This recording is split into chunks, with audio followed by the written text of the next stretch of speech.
Shabbat Shalom, I'm Robert Barr, and this is Sarah Weiss from the Center for Holocaust and Humanity Education in Cincinnati, and we are delighted you're sharing this Shabbat service with us. We're going to begin with a reading.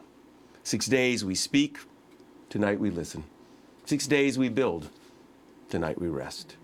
6 days we take care of others, tonight we nurture ourselves. 6 days we work to change our world, tonight we are renewed by what is internal. 6 days we plan for the future. Tonight we are enveloped in the present. 6 days we eat and drink in haste. Tonight we savor the taste of bread and wine and feel the world that feeds us. 6 days we teach. Tonight we learn. 6 days we hear the clamor. Tonight we listen for clarity. 6 days we struggle to expand our influence. Tonight we are dissolved in a greater influence. 6 days we focus our vision on the task at hand. Tonight, we look beyond what we can see. May each of us find our Sabbath peace. Shabbat Shalom. Shabbat Shalom. So I'm glad you're here. I'm glad Sarah's here. Sarah has joined us before. Those of you who've been with us know what ourjewishcommunity.org is about. It's about a bold statement about Judaism, about bringing modern thought and science and philosophy into the synagogue, into the services. In fact, rewriting the services that they give expression to who we are as modern people. Ourjewishcommunity.org is an expression or an initiative of Congregation Beth Adam that's in its 36th year here in Greater Cincinnati. We created this because we recognize that there are people all over the world literally who are looking for ways to give voice to their Jewish identity, and we recognize that together, you through technology and through community, we could create something unique and powerful, and you're part of that. Now, I know many of you are watch live, and other people watch in archives, and whenever you do, you're part of this experience. So we're glad you're here. We're going to continue with our candle lighting and then a conversation. Do you want to read that? And I'll read the Hebrew. Sure. Okay. On Shabbat, we light the candles. Candles bring forth light, illuminating the darkness. Candles offer us warmth, providing comfort. Candles awaken us as we reach for the possibilities. As we light these candles, let us use their light to stretch beyond ourselves, touching others, bettering our world. Baruch ha'or ba'olam, blessed is the light within the world. Baruch ha'or ba'adam, blessed is the light within each person. Baruch ha'or ba'Shabbat, blessed is the light of the Sabbath.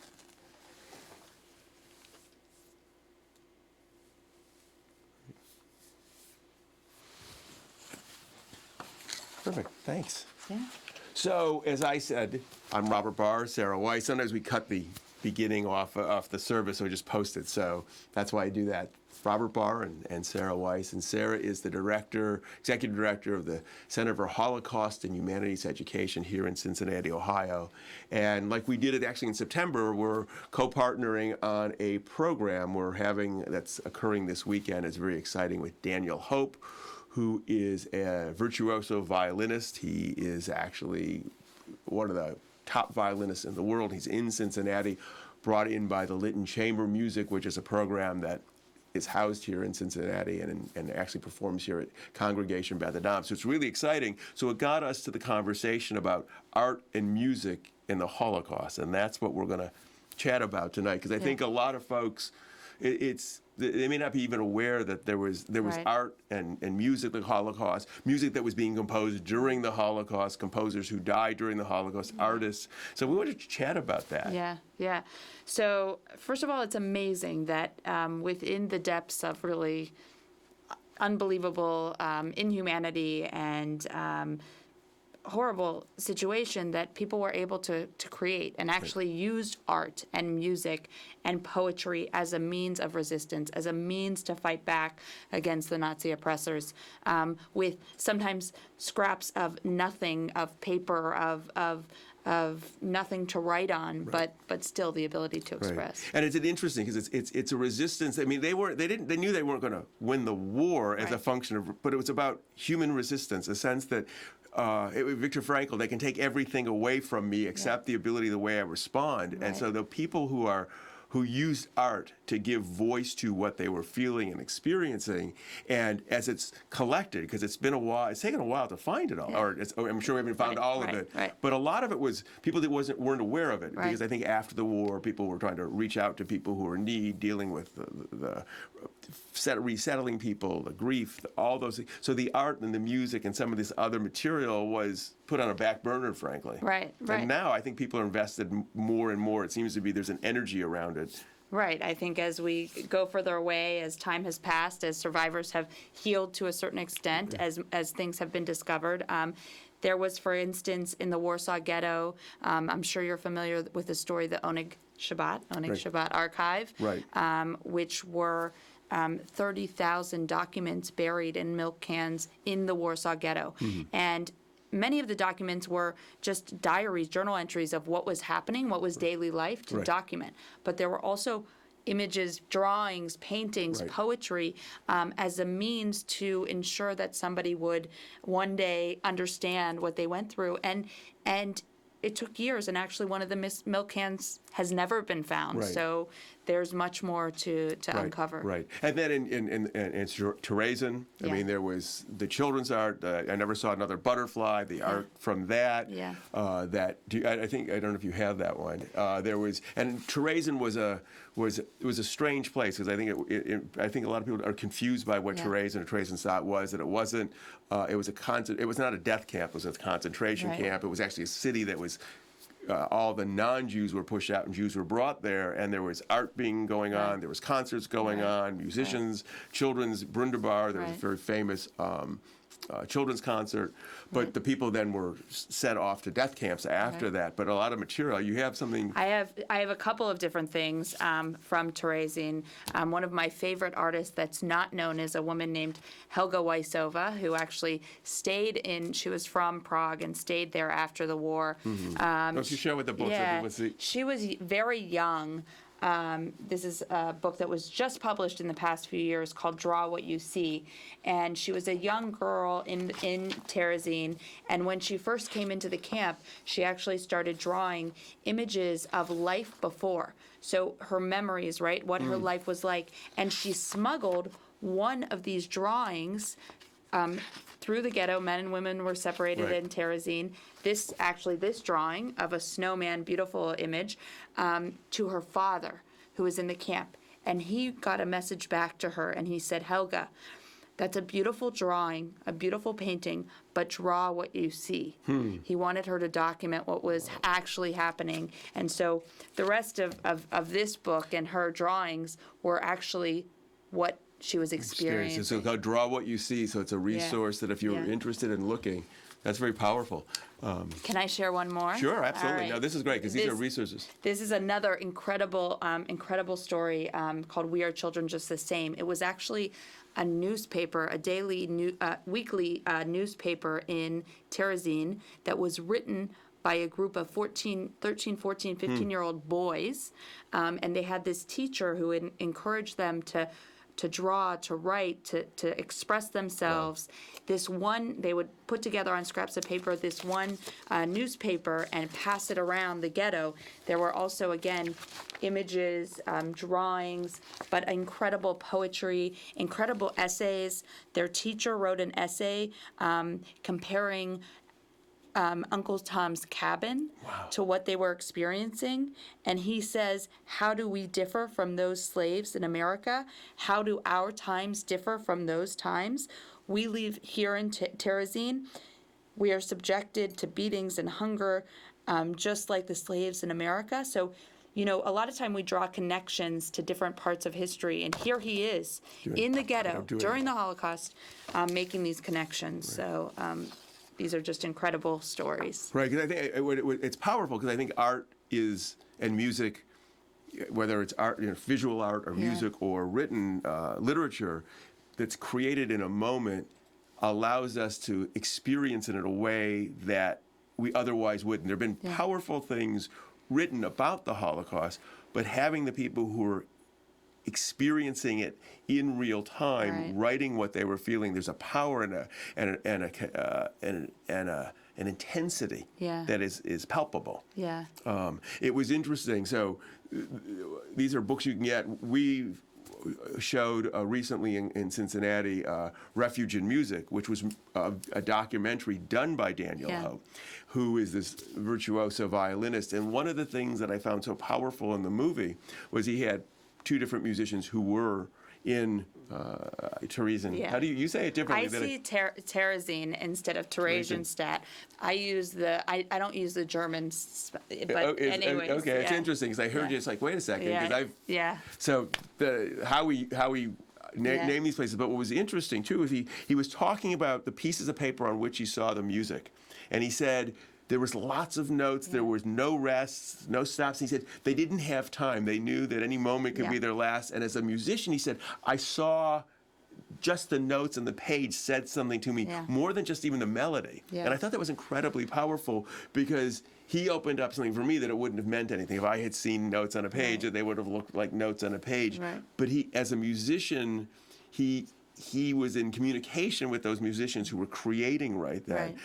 And it really speaks about the human spirit and about sort of a sense of how we can create in the midst of horror. Yeah, and I mean, the musicians are incredible. I mean, what they did in Terezin and in other places, there were in many of the camps, and music actually not only was used as a means of expression during the Holocaust, right? Music was also used by the Nazis as a form of deception. And many of these musicians, on one hand, were using music and writing composition, writing music as a means of resistance, and at the same time having to perform for the Nazis and these crazy ideas. But, the tragic part is, though, and he says this in the film, is that his mission is to bring to life these works that were lost, right? That didn't have their shining light because they were written on scraps of paper.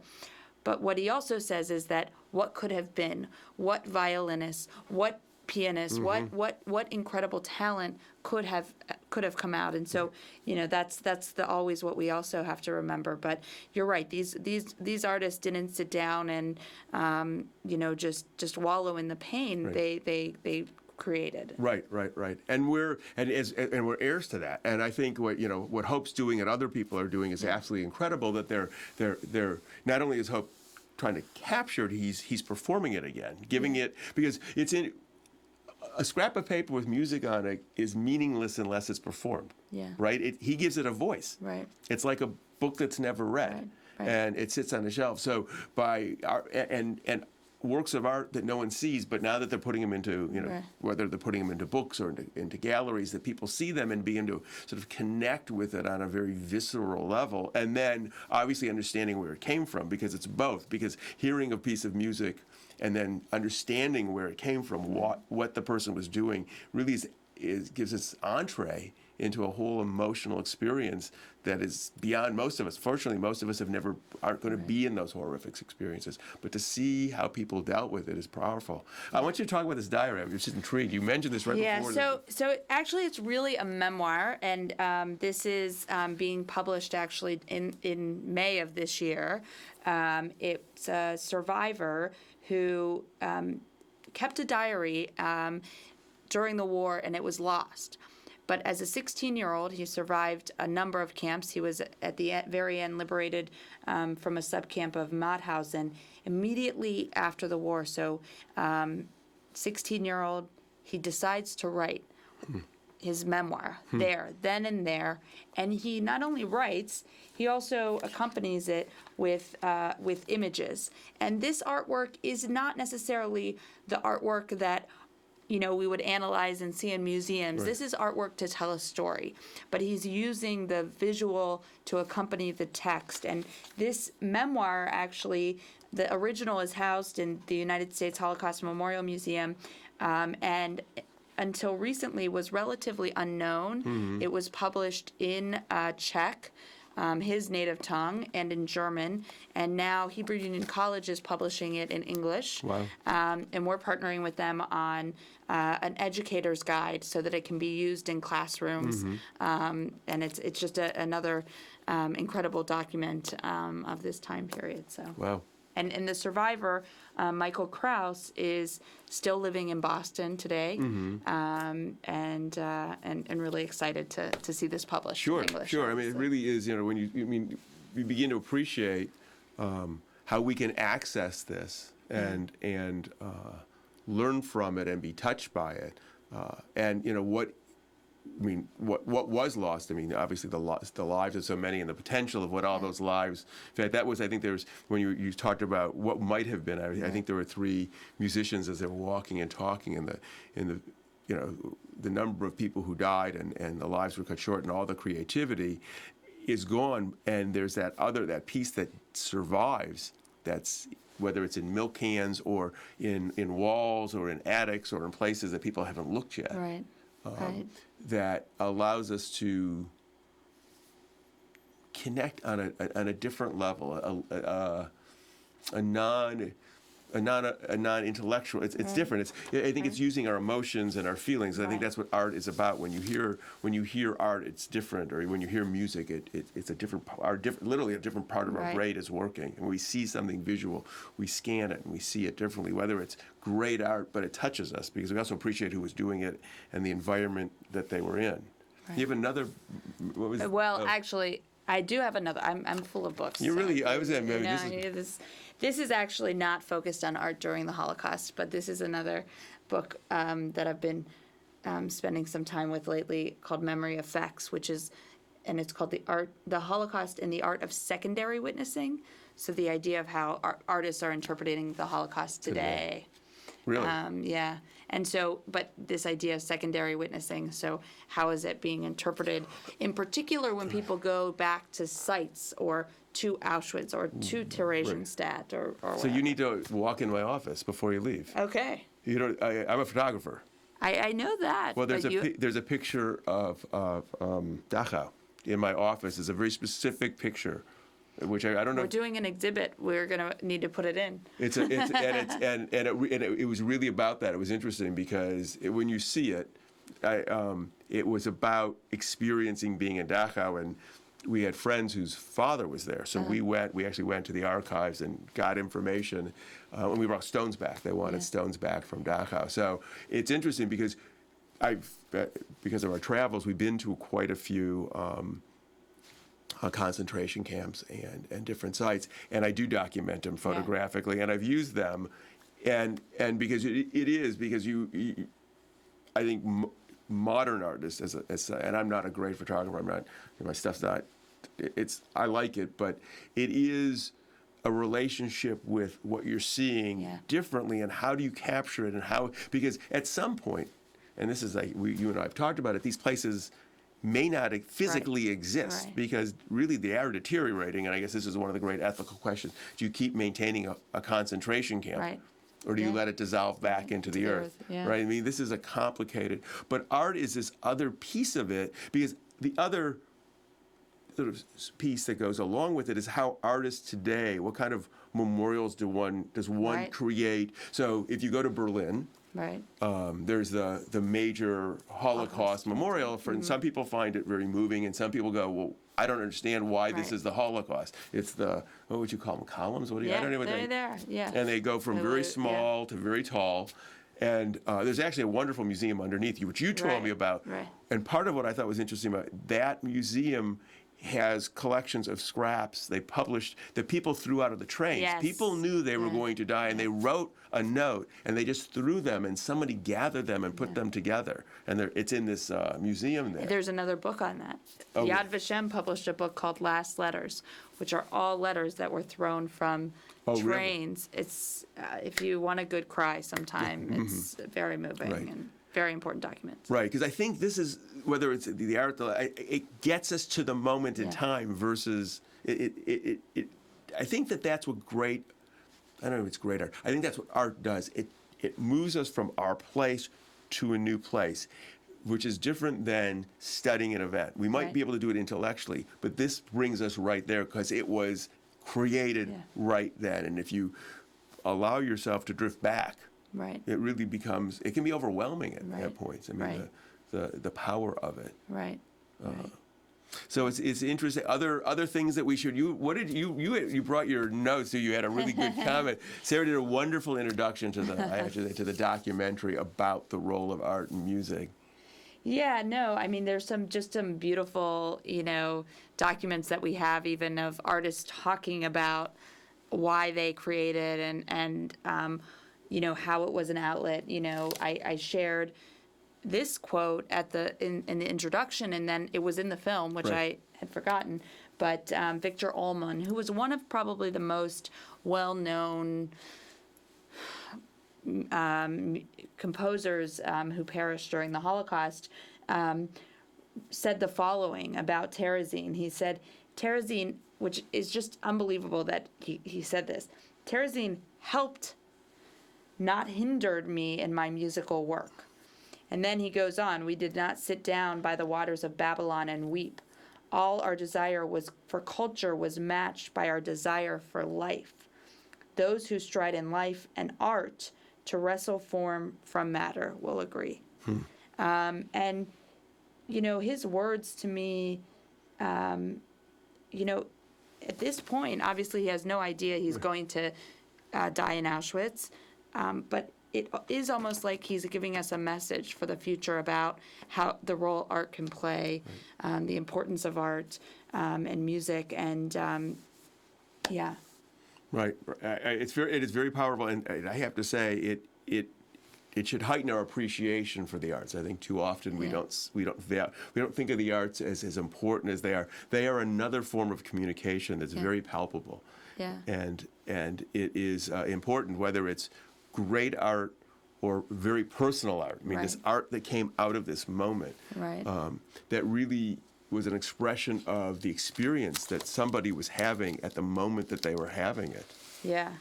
I'd love to share with you just an excerpt Please. of a poem. Again, this is from, or not again, but this is from this newsletter that was created by these young boys, 14 years old. And it's a poem called Questions and Answers. And this 14-year-old writes, "What good to mankind is the beauty of science? What good is the beauty of pretty girls? What good is a world when there are no rights? What good is the sun when there is no day? What good is God? Is he only to punish or to make life better for mankind? Or are we beasts, vainly to suffer and rot between the yoke of our feelings? What good is life when the living suffer? Why is my world surrounded by walls?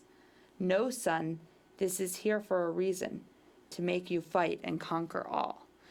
And so, like in his words, on one hand, there's this hope and optimism. I don't know what you hear, but I bet anybody who hears this poem or reads this poem actually could draw different things. Right. But this fight, this is the contrast of trying to deal with the depth of despair, but the sense of not giving up. And struggling in the moment with God and faith and are we just, what are we here for if we're human beings or doing this to other human beings? It's very. I think that's the power, and certainly, this is our story. I mean, there's other tragedies that exist, but this is, and we know that, and we've talked about that the last time you're here. But these are our stories, and these are our people. And when you're touched by they were wrestling with the most profound of questions, even in the most awful of times, which speaks to something about the human spirit. I have to say, I am profoundly moved by the power of the human spirit. And the sense of intellect as a form of, I'm not going to give up something that is mine, which is my ability to think and to reason and to process and to question and to question all things and to wonder. It's, to me, it's incredibly powerful.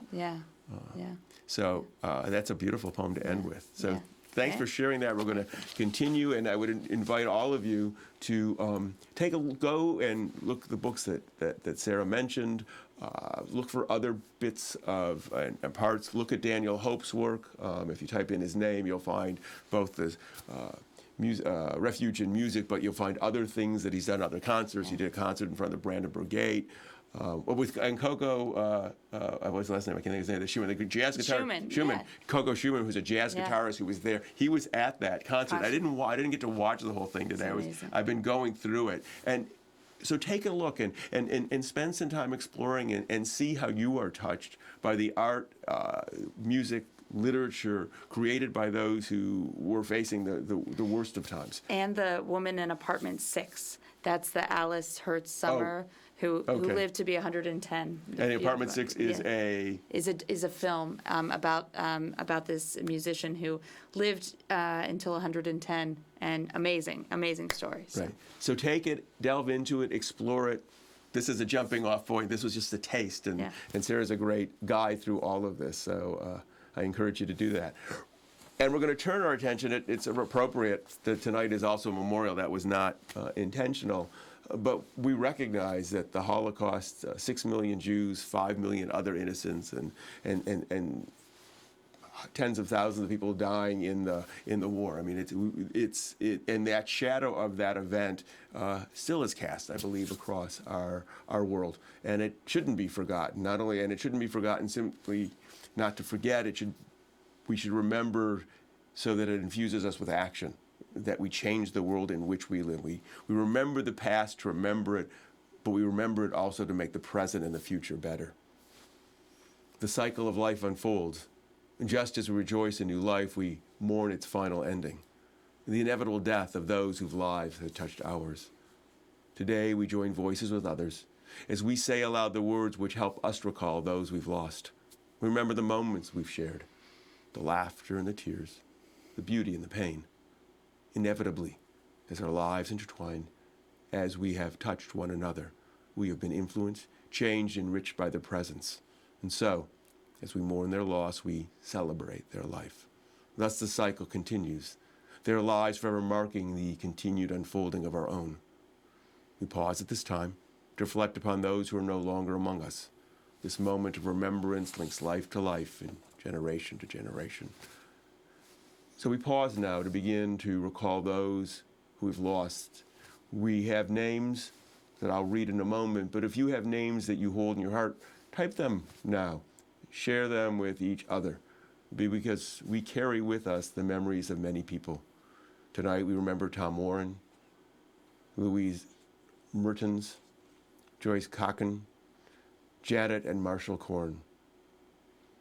We also recall Werner Koppel, who is a member of our community, a Holocaust survivor, a close friend of yours, a gentleman who I had warm memories of every encounter.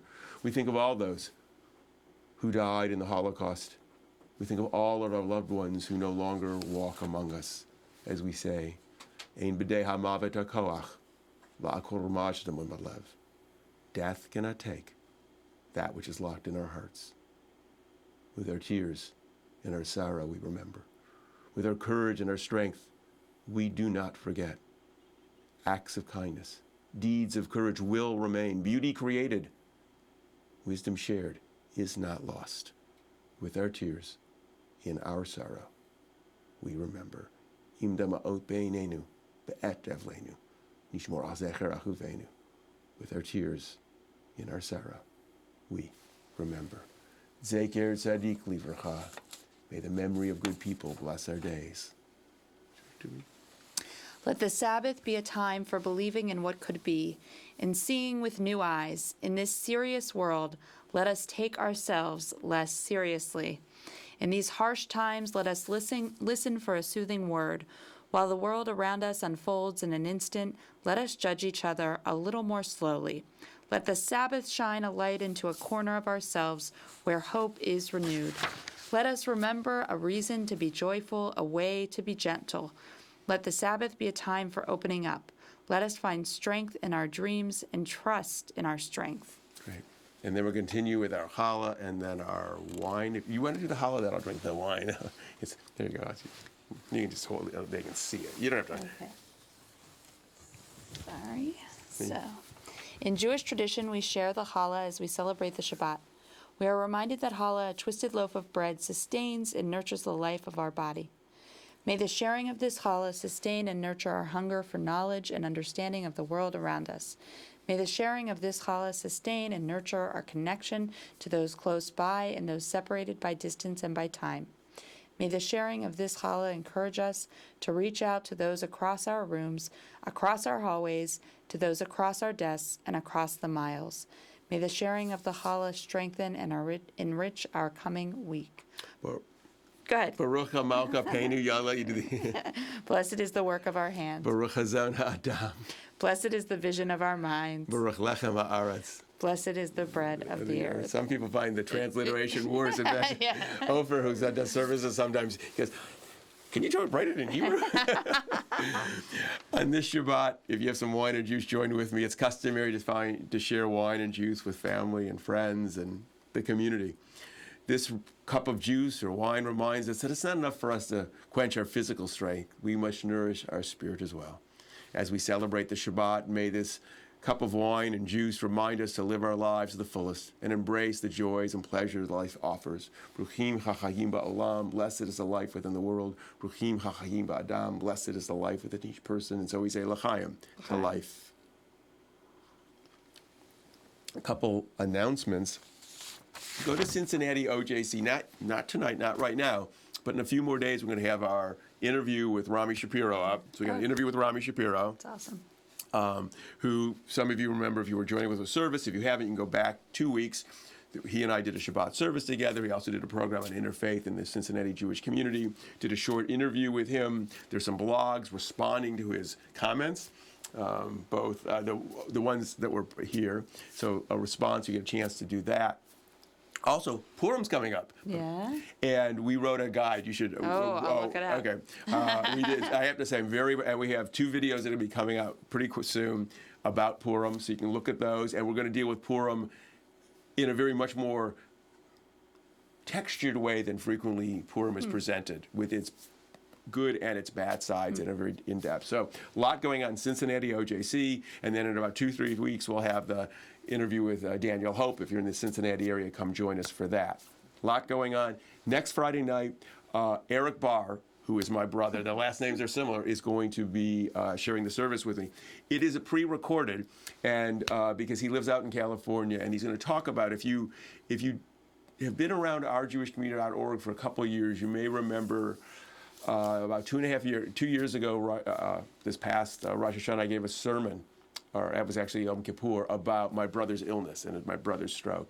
And this is the continuation of that service. I thought it would be really important for people to hear. So I was in California. I go spend a week or 2 out there with him, helping out on the ranch, the ranchlet. They have horses. Wow, really? He's riding a horse again, which is amazing. But it's a chance to hear his story and the play that he's now performing called The Peace of My Mind that he is doing on the West Coast for stroke associations and at hospitals about having a stroke. So we're going to talk about that. So join us next week.